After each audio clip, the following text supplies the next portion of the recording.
बातमीपत्रात आपलं पुन्हा स्वागत। आता बातम्या पाहूयात विस्तारानं। कोल्हापूर जिल्ह्यातील लोकप्रतिनिधी, शासकीय यंत्रणा आणि नागरिकांच्या सहकार्यातून जिल्ह्याची विविध क्षेत्रात प्रगती साधली जातीये। जिल्ह्याच्या सर्वांगीण विकासासाठी सर्वजण मिळून संकल्प करूया असं आवाहन पालकमंत्री प्रकाश आंबेडकर यांनी केलं। स्वातंत्र्य दिनानिमित्त कोल्हापुरात मुख्य शासकीय ध्वजारोहण प्रसंगी ते बोलत होते। भारताच्या 79व्या स्वातंत्र्य दिनानिमित्त जिल्हाधिकारी कार्यालयाच्या प्रांगणात मुख्य शासकीय ध्वजारोहण कार्यक्रम पार पडला।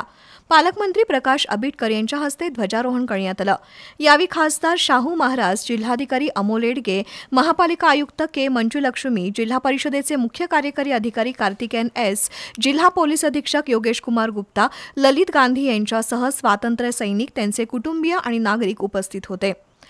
त्याचबरोबर सुरक्षा मोहिमेत अपंगत्व आलेले हवालदार संजय पाटील, सदाशिव तोडकर, शिपाई नितीन बोडके यांना गौरवण्यात आलं।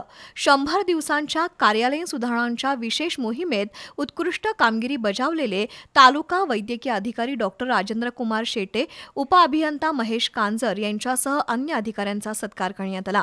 इयत्ता 5वी आणि 8वीच्या शिष्यवृत्ती परीक्षेत गुणवत्ता यादीतील विद्यार्थ्यांना गौरवण्यात आलं। अवयव दान चळवळीत कोल्हापूर जिल्ह्यानं आघाडी घेतली आहे। यावेळी काही अवयव दाते आणि त्यांच्या नातेवाईकांचा नामदार आंबेडकर यांच्या हस्ते सत्कार करण्यात आला। मुंबई उच्च न्यायालयाचं सर्किट बेंच कोल्हापुरात सुरू होत असल्यानं 40 वर्षाच्या ऐतिहासिक लढ्याला यश मिळाल्याचं पालकमंत्री आंबेडकर यांनी नमूद केलं। नाविन्यपूर्ण प्रयोग राबवण्यात कोल्हापूर जिल्हा नेहमी अग्रेसर आहे।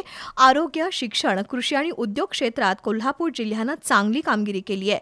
आता कोल्हापूर जिल्ह्याच्या सर्वांगीण विकासाचा संकल्प सर्वजण मिळून करूया असं आवाहनही नामदार प्रकाश आंबेडकर यांनी केलं। यावेळी अप्पर जिल्हाधिकारी संजय शिंदे, निवासी उपजिल्हाधिकारी संजय तेली, गिरीश सोनार यांच्यासह अधिकारी, कर्मचारी आणि विद्यार्थी उपस्थित होते। कोल्हापूर महानगरपालिकेच्या कर्मवीर विठ्ठल रामजी शिंदे चौकात प्रशासक के मंजुलक्ष्मी यांच्या हस्ते ध्वजारोहण करण्यात आलं। प्रशासक के मंजुलक्ष्मी यांनी सर्वांना स्वातंत्र्य दिनाच्या शुभेच्छा देऊन सर्व विभागातील कर्मचाऱ्यांनी नागरिकांना चांगल्या सेवा द्याव्यात असं आवाहन केलं। केएमटी कर्मचाऱ्यांना 7वा वेतन आयोग मंजूर झाल्याची माहिती सुद्धा त्यांनी दिली। 100 दिवसाच्या कार्यक्रमामध्ये महापालिकेनं उल्लेखनीय कामगिरी केली असून स्वच्छ सर्वेक्षणात मागील वर्षीच्या तुलनेत 54व्या क्रमांकावर प्रगती झाल्या बद्दल सर्व अधिकारी आणि कर्मचाऱ्यांचं अभिनंदन प्रशासकांनी केलं। यावेळी अतिरिक्त आयुक्त रविकांत अडसूळ, शिल्पा दरेकर, उपायुक्त कपिल जगताप, परितोष कंकाळ यांच्यासह महापालिकेचे अधिकारी आणि कर्मचारी उपस्थित होते। इचलकरंजी महापालिकेच्या वतीनं राजाराम मैदानावर भारतीय स्वातंत्र्य दिनानिमित्त मुख्य ध्वजारोहणाचा सोहळा झाला। आयुक्त पल्लवी पाटील यांच्या हस्ते ध्वजारोहण झालं। एएससी महाविद्यालयाच्या एनसीसीच्या विद्यार्थ्यांनी मानवंदना दिली। यावेळी मान्यवरांसह उपस्थितांनी संविधान शपथ घेतली। स्वातंत्र्य सैनिकांचे नातेवाईक आणि माजी कर्मचाऱ्यांचा महापालिकेच्या वतीनं सत्कार झाला।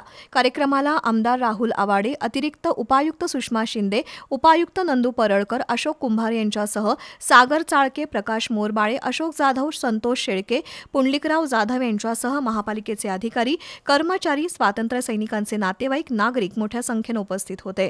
प्रांत कार्यालयात झालेल्या कार्यक्रमात प्रांताधिकारी दीपक शिंदे यांच्या हस्ते ध्वजारोहण करण्यात आलं।